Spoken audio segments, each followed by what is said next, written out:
But the US and China are engaged in a trade war so intense that neither side is willing to give in. As the saying goes, as deep as China. Both sides are constantly retaliating, with everything from insulting words to sharp tariffs.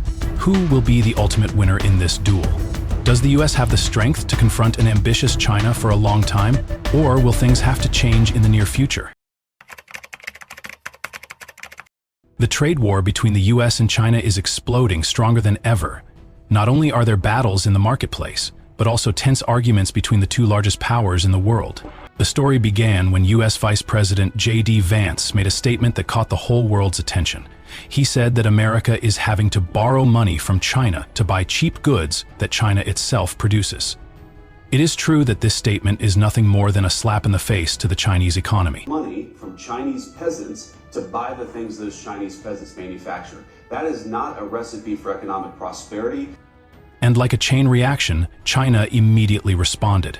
Refusing to sit still, they openly criticized Mr. Vance's disrespectful statements. It seems that this confrontation has just begun, and the trade war is now not just a story of numbers, but also an uncompromising clash of honor and power between two giants. Immediately after the US Vice President's statement caused a stir in public opinion, China did not leave it alone. Mao Nin, spokesman for the Chinese Ministry of Foreign Affairs, quickly criticized the ignorant and disrespectful words from the US side. According to Mao Nin, this statement not only insults China, but also reflects a serious lack of respect for the two sides' trade relationship. But China does not stop at criticism. They responded strongly by repeating the undeniable truth. America is very dependent on goods made in China. Without cheap goods from world factories, store shelves in the US would probably be empty. To add emphasis, China began launching a campaign to mock America's dependence on its products. Parody videos and memes mocking the shortage of goods in the US without China spread on social networks. It can be seen that China not only responded with words, but also used creativity and humor to make America think again. The story becomes even more interesting when looking at the products sold at the Trump store, which displays items with names associated with American brands. Bomber jackets, mugs, and even the famous Stanley vases. These products appear to be made in America, but are actually made in China or other countries. This is truly surprising because although these products may be designed in the US, the manufacturing process mainly takes place in China. Perhaps no one expected that a Made in America brand would depend so much on a country from which they are trying to separate themselves. China is not simply a place of production, but also plays an important role in the global supply chain. The US has not yet been able to completely separate itself from its dependence on cheap Chinese goods. While American leaders always talk about bringing manufacturing back to America, in reality things are not that simple.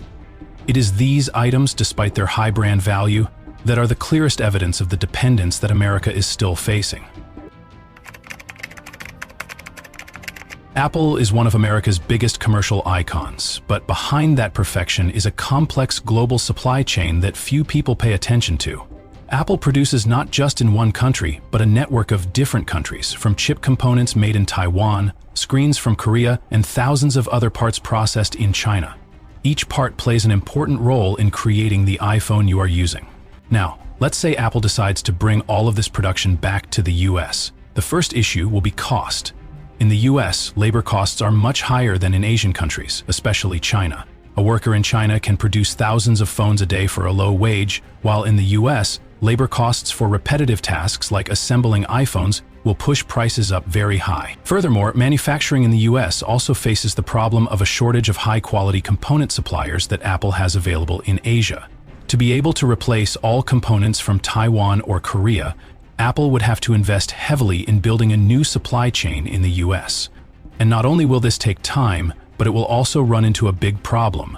Operating costs will skyrocket. Furthermore, Apple has built a global supply chain over the years with experienced partners and suppliers.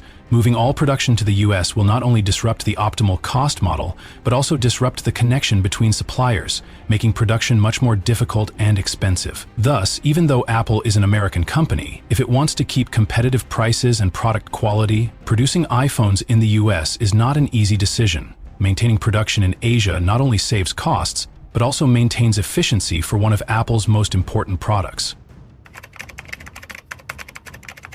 If Apple decides to bring iPhone production to the US, The consequences will be a big shock to consumers. The price of an iPhone could increase to $3,500 USD instead of the current price of only about $10 USD.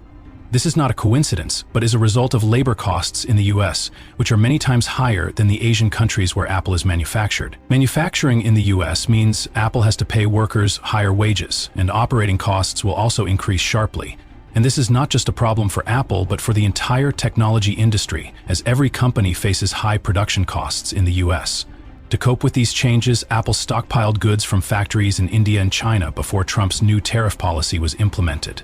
Although this strategy helps delay the immediate impact, in the long run, if tariffs continue to increase, consumers will have to pay a higher price for technology products that have become an indispensable part of daily life. The trade war between the US and China not only took place on the negotiating table, but also spread to social networks, where China began to mock the US through satirical AI videos. These videos depict Americans working in factories similar to those in China, with traditional Chinese music creating an atmosphere that is both humorous and contemplative. In these videos, Americans are pictured toiling in iPhone manufacturing environments with tired faces, representing a worker performing repetitive tasks under harsh conditions. The purpose of these videos is not only to mock, but also for China to point out the fact that America, whether we like it or not, is still heavily dependent on Chinese goods. With these mocking images, China wants to emphasize that America's dependence on cheap products from them has made it difficult for the US economy to escape this spiral, and shows another side of the trade war that is becoming increasingly tense. No matter how intense the trade war between the US and China is, one thing that cannot be denied is that the strength of the US dollar still dominates globally. China can look for other markets, but there is no place that can replace the strength of the dollar, the currency that countries around the world accept and trade. When companies sell to the US, they receive US dollars, a currency that can be used anywhere, from Europe to Asia, from Latin America to Africa. The dollar is not just a currency, but also a tool for global exchange of power and purchasing power. Even in tense conflict situations like this trade war, the dollar maintains its position.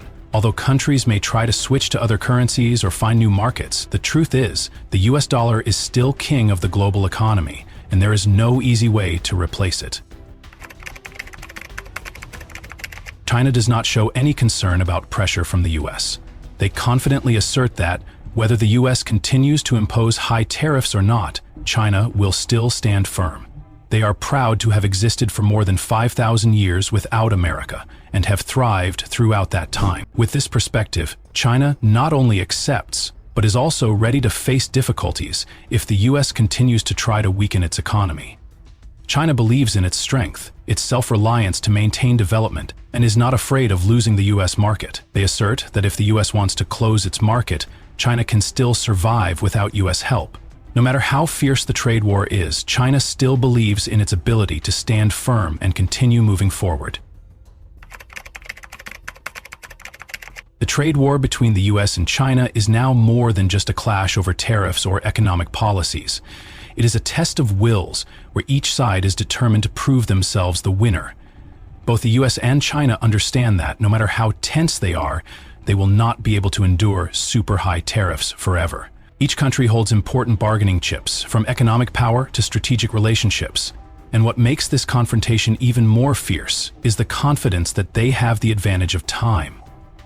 The US believes that with the power of the world's largest consumer economy, it will force China to make concessions. In contrast, China is not afraid of losing the US market and believes that it can overcome all difficulties. However, what both sides realize is that no one can win forever. Ultimately, this war will have to end, and it is likely that in the near future, the US and China will find a way out and reach an agreement to resolve the conflict. Who will be the winner? That is still an unanswered question, but it is certain that both will have to calculate carefully so as not to suffer too many losses in this war. The trade war between the US and China is not just an exchange of tariffs and economic policies, but also a test of wills.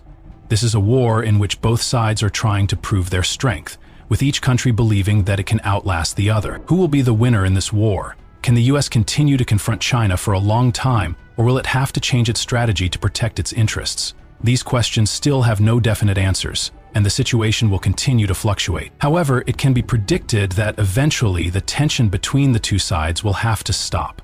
A deal could be found, helping the world's two largest economies find a way to cooperate, or at least temporarily calm relations. However, the future trade relationship between the US and China will no longer be the same as before, but there will be major adjustments in the way of cooperation and competition. This trade war may be over, but its effects will continue to impact the global economy for years to come.